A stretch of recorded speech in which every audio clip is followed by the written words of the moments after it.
আজ ঢাকায় আসছে না কাতার এয়ার অ্যাম্বুলেন্স, রোববার লন্ডন নেওয়া হতে পারে খালেদা জিয়াকে।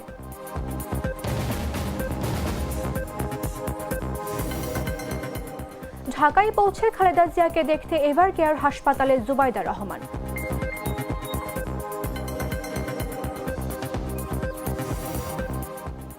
জুলাই হত্যাকারীদের ফিরিয়ে এনে দায়ীদের একে একে বিচারের মুখোমুখি করার মূল লক্ষ্যই বলে জানিয়েছেন প্রেস সচিব শফিকুল আলম। আরও ৩০ দেশের নাগরিকদের ওপর নিষেধাজ্ঞা দিচ্ছে যুক্তরাষ্ট্র, থার্ড ওয়ার্ল্ড দেশগুলোর অভিবাসন স্থায়ীভাবে স্থগিত। এবং ক্রাইস্ট চার্চ টেস্টে জিততে হলে গড়তে হবে বিশ্ব রেকর্ড, দারুণ লড়ছে ওয়েস্ট ইন্ডিজ।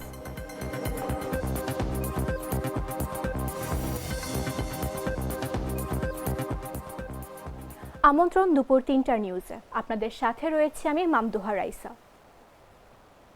মশলা বদলে ফেলেছি, এবার আপনিও বদলে ফেলুন। একবার প্রাণ গুঁড়া মশলা ব্যবহার করেই দেখুন।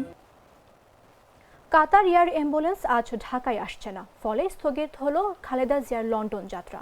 সব ঠিক থাকলে এটি আগামীকাল শনিবার ঢাকায় পৌঁছাতে পারে। এই কারণে বিএনপি চেয়ারপারসন খালেদা জিয়াকে আজ লন্ডন নেওয়া হচ্ছে না। রোববার লন্ডন যাত্রা করতে পারেন খালেদা জিয়া। বিস্তারিত ডেস্ক রিপোর্টে। কাতার আমিরের বিশেষ এয়ার অ্যাম্বুলেন্স আসছে না আজ। সব ঠিক থাকলে এটি আগামীকাল শনিবার ঢাকায় পৌঁছাতে পারে। শুক্রবার সকালে বিএনপি মহাসচিব মির্জা ফখরুল ইসলাম আলমগীরের বরাত দিয়ে মিডিয়া সেলের সদস্য সাইরুল কবির খান এই তথ্য জানান। তিনি বলেন, কাতার আমিরের বিশেষ এয়ার অ্যাম্বুলেন্স না পৌঁছানোয় বিএনপি চেয়ারপারসন খালেদা জিয়াকে লন্ডন নিয়ে যাওয়ার বিষয়টি পিছিয়ে যাচ্ছে। সাইরুল জানান, কারিগরি ত্রুটির কারণে এয়ার অ্যাম্বুলেন্স শুক্রবার আসছে না। সব ঠিক থাকলে সেটা শনিবার পৌঁছাতে পারে। তিনি বলেন, ম্যাডামের শরীর যদি যাত্রার উপযুক্ত থাকে এবং মেডিকেল বোর্ড যদি সিদ্ধান্ত দেয় তাহলে ইনশাল্লাহ ৭ তারিখ ফ্লাই করবেন।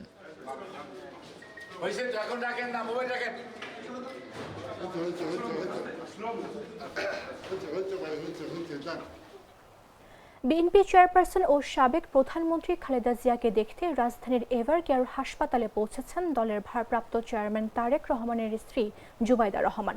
শুক্রবার বেলা ১১টা ৫৩ রাজধানীর এভার কেয়ার হাসপাতালে পৌঁছান জুবাইদা রহমান। তার আগমনকে কেন্দ্র করে এভার কেয়ার হাসপাতালে নিরাপত্তা জোরদার করা হয়। এর আগে জুবাইদা রহমানকে বহনকারী বিমান বাংলাদেশ এয়ারলাইন্সের ফ্লাইটটি সকাল ১০টা ৪৫ দিকে ঢাকার শাহজালাল আন্তর্জাতিক বিমানবন্দরে পৌঁছায়। চিকিৎসার জন্য শাশুড়িকে লন্ডন নিতে জুবাইদা রহমান ঢাকায় এসেছেন।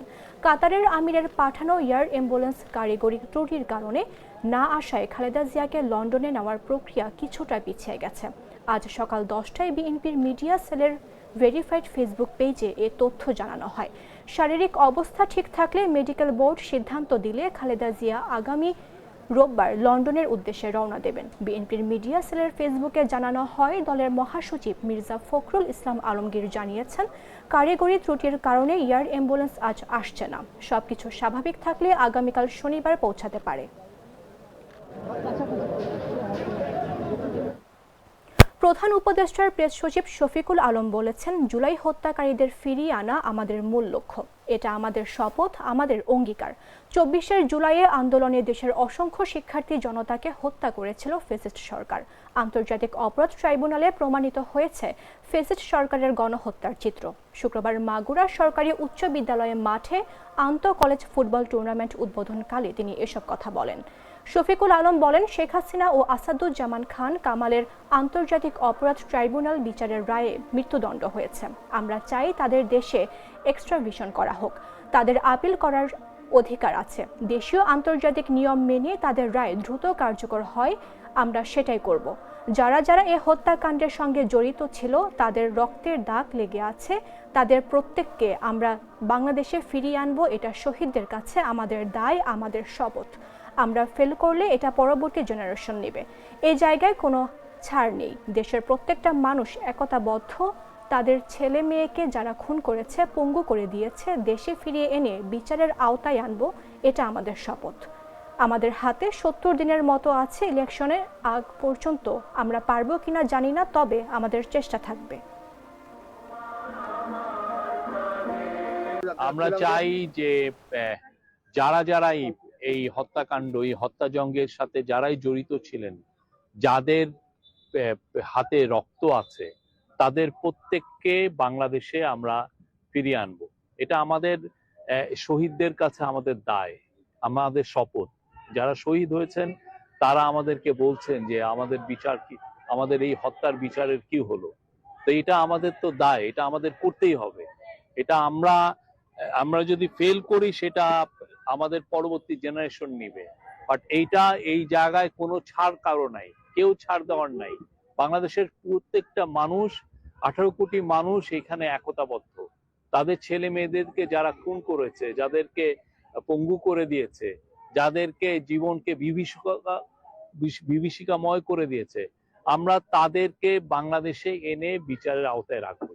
এটা আমাদের দায়, এটা আমাদের করতেই হবে। এই জায়গায় কোনো ছাড় নাই। এবং আমি আবারও বলছি, এটা আমাদের নতুন বেতন কাঠামো কার্যকর করার দাবিতে বাংলাদেশ সরকারি কর্মচারী দাবি আদায় ঐক্য পরিষদের মহাসমাবেশ কেন্দ্রীয় শহীদ মিনারে।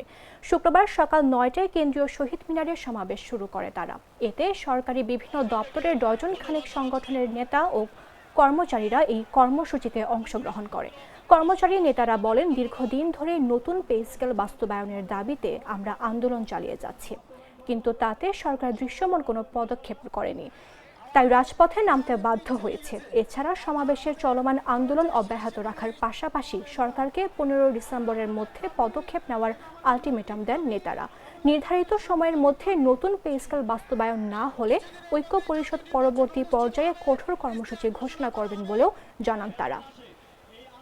যদি আমাদের রেজাল্ট না আসে এবং আমাদের বিসমিল্লাহির রহমানির রহিম এক দফা দাবি আদায়ের লক্ষ্যে আজকের এই মহাসমাবেশের সম্মানিত সিন্ধু এবং সামনে উপবিষ্ট আছেন বিভিন্ন জেলা থেকে আগত আমার প্রাণ প্রিয় নেতৃবৃন্দ, আসসালামু আলাইকুম রহমতুল্লাহি ওয়া বারাকাতুহু। আজকে আমাদের দাবি আদায়ের পর আমরা সরকার বাহাদুরকে বলতে চাই, অনতি বিলম্বে আমাদের এক দফা দাবি এবং জাতীয় বেতন স্কেল এবং আমাদের যে পে স্কেল দেওয়ার জন্য আমরা ওদের আহ্বান জানাবো। এই 18 লক্ষ কর্মচারী আজকে আমাদের ভিড় দেওয়া থেকে গেছে। সম্মানিত নেতৃবৃন্দ, আমরা মনে করি কেন্দ্রীয় নেতৃবৃন্দ যে কোনো ডাকে আমাদেরকে সাড়া দিবেন, আমরা সেই আহ্বানে সাড়া দিব এবং আমরা আমাদের কর্মসূচি বাস্তবায়ন করব। এবং যতক্ষণ পর্যন্ত আমাদের নবম পে স্কেল সরকার বাহাদুর না দিবে, ততক্ষণ পর্যন্ত আমরা আমাদের রাজপথে আমাদের দাবি আদায় করবো ইনশাআল্লাহ।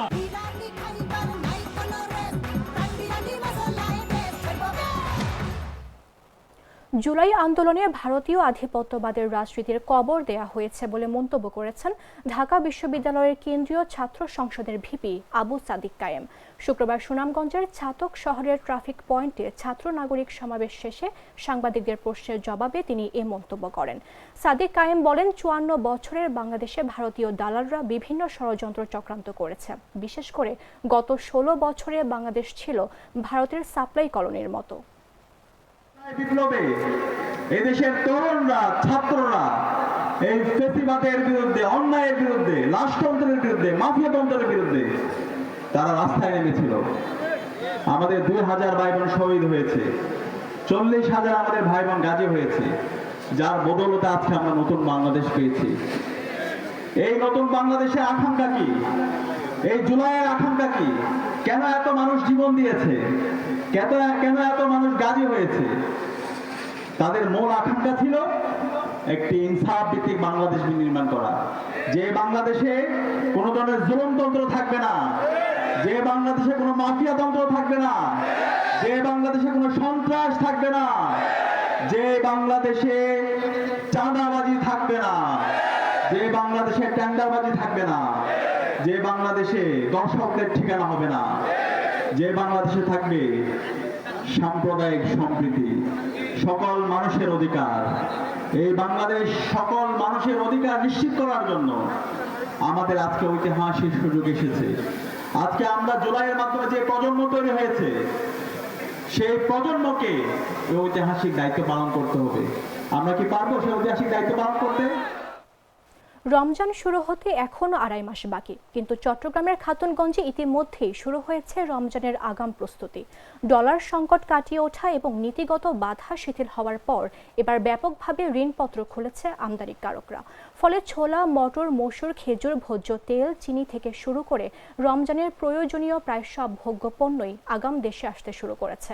ব্যবসায়ীরা বলছেন, আগের বছরের তুলনায় এবার আমদানি বেশি হওয়ায় বাজারে সরবরাহ বাড়বে, আর এতে দামও থাকবে ভোক্তার নাগালে। বিস্তারিত জাগো ডেস্ক রিপোর্টে।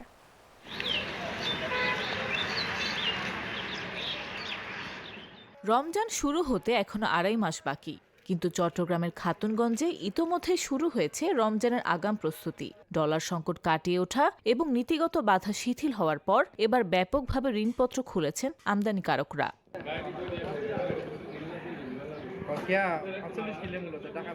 ফলে ছোলা, মটর, মসুর, খেজুর, ভোজ্য তেল, চিনি থেকে শুরু করে রমজানের প্রয়োজনীয় প্রায় সব ভোগ্য পণ্যই আগাম দেশে আসতে শুরু করেছে। ব্যবসায়ীরা বলছেন, আগের বছরের তুলনায় এবার আমদানি বেশি হওয়ায় বাজারে সরবরাহ বাড়বে, আর এতে দামও থাকবে ভোক্তার নাগালে।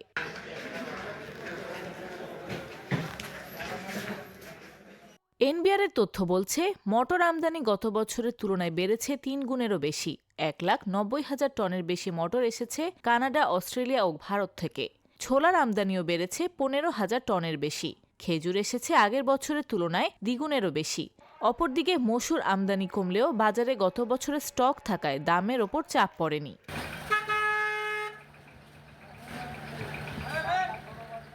ভোজ্য তেলে আমদানি বেড়ে গেছে উল্লেখযোগ্যভাবে। 10 লাখ টনের বেশি পাম অয়েল ও প্রায় 4.5 লাখ টন সয়াবিন এসেছে বছরের শুরু থেকে। চিনির ক্ষেত্রেও একই চিত্র। এবছর আমদানি হয়েছে 13 লাখ টনের বেশি, যা গত বছরের একই সময়ের তুলনায় 4 লাখ টন বেশি। ফলে বাজারে চিনির দাম লাগাতার কমছে। বন্দরে এখনো খালাসের অপেক্ষায় রয়েছে কয়েক লাখ টন ভোজ্য তেল, চিনি, মটর, ছোলা ও গম। নতুন জাহাজগুলোর পণ্য বাজারে এলে দাম আরও কমতে পারে বলে মনে করছে খাতুনগঞ্জের ব্যবসায়ীরা।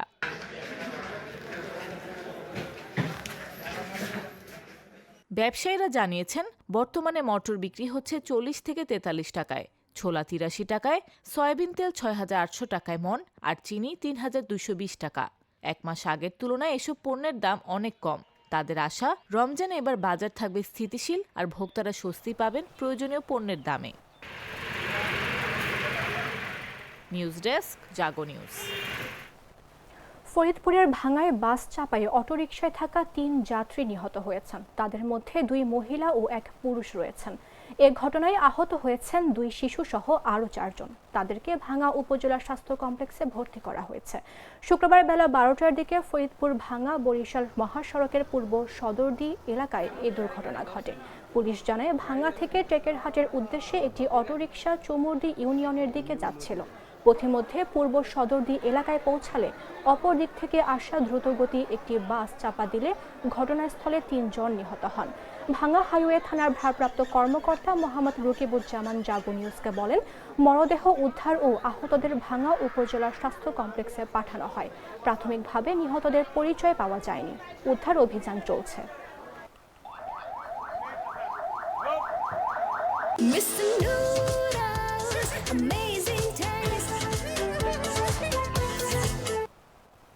জানাবো আন্তর্জাতিক সংবাদ।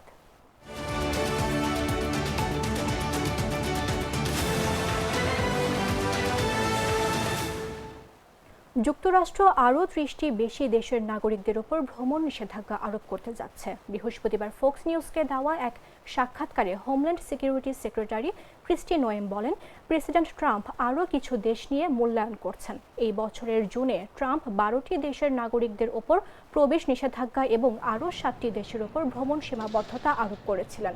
এসব পদক্ষেপ অভিবাসী, পর্যটক, শিক্ষার্থী ও ব্যবসায়ী সহ সব ধরনের ভ্রমণকারীর জন্য প্রযোজ্য। নোয়েম বলেন, যেসব দেশে স্থিতিশীল সরকার নেই বা নাগরিকদের যথাযথভাবে শনাক্ত করতে পারে না, তাদের প্রবেশ অনুমতি দেওয়া উচিত নয়। ট্রাম্প প্রশাসন আরও 36টি দেশকে নিষেধাজ্ঞার তালিকায় যুক্ত করার কথা ভাবছে। সম্প্রসারণের পরিকল্পনা আসছে ওয়াশিংটনের 2 ন্যাশনাল গার্ড সদস্যকে হত্যার ঘটনার পর, যেখানে একজন আফগান নাগরিক জড়িত। ট্রাম্প ঘোষণা দিয়েছেন, থার্ড ওয়ার্ল্ড দেশগুলোর অভিবাসন স্থায়ীভাবে স্থগিত করা হবে। এছাড়া ট্রাম্পের নির্দেশে হোমল্যান্ড সিকিউরিটি বিভাগ বাইডেন প্রশাসন আমলে অনুমোদিত আশ্রয় প্রার্থীদের মামলা এবং 19টি দেশের নাগরিকদের দেওয়া গ্রিন কার্ড পুনর্বিবেচনা শুরু করেছে।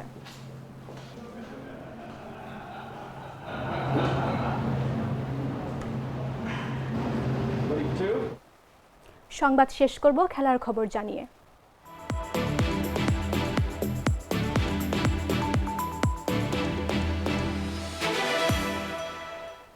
টেস্টে সর্বোচ্চ রান তাড়ার রেকর্ডটি 418 রানের, আর ওয়েস্ট ইন্ডিজের সামনে 531 রানের পাহাড় সম লক্ষ্য দাঁড় করেছে নিউজিল্যান্ড। অর্থাৎ ক্রাইস্টচার্চ টেস্টে জিততে হলে বিশ্ব রেকর্ড গড়তে হবে ক্যারিবীয়দের। তাই বলে হাল ছেড়ে দেয়নি সফরকারী দল, লড়ছে দারুণভাবে। 4 উইকেটে 212 রান তুলে চতুর্থ দিন শেষ করেছে ওয়েস্ট ইন্ডিজ। জিততে হলে শেষ দিনে তাদের আর দরকার 319 রান, হাতে 6 উইকেট। এর আগে 4 উইকেটে 417 রান নিয়ে চতুর্থ দিন শুরু করা নিউজিল্যান্ড 8 উইকেটে 466 রান তুলে ইনিংস ঘোষণা করে। 78 রানে 5 উইকেট শিকার করেন ক্যারিবীয় পেসার কেমার রোচ। 531 রানের লক্ষ্য তারা করতে নেমে 72 রানে 4 উইকেট হারিয়ে বসে ওয়েস্ট ইন্ডিজ।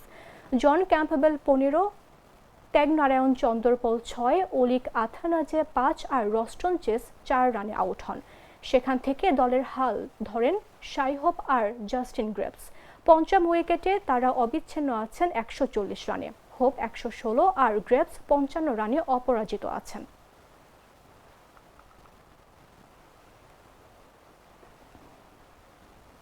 সংবাদ শেষ করার পূর্বে শিরোনামগুলো জানিয়ে দিচ্ছে আরও একবার।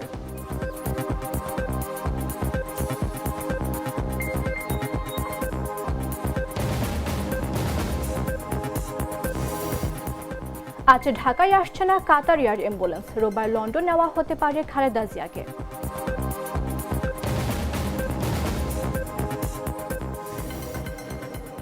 ঢাকায় পৌঁছে খালেদা জিয়াকে দেখতে এভার কেয়ার হাসপাতালে জুবাইদা রহমান।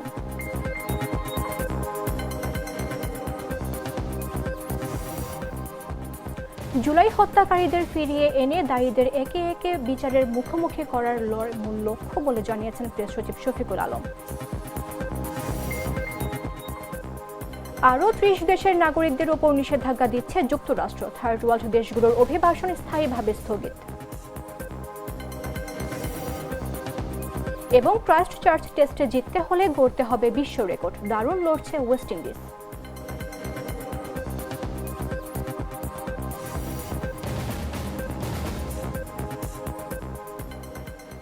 দর্শক, এই ছিল এখনকার মতো। প্রতি মুহূর্তে সর্বশেষ খবর জানতে ভিজিট করুন jagonews24.com।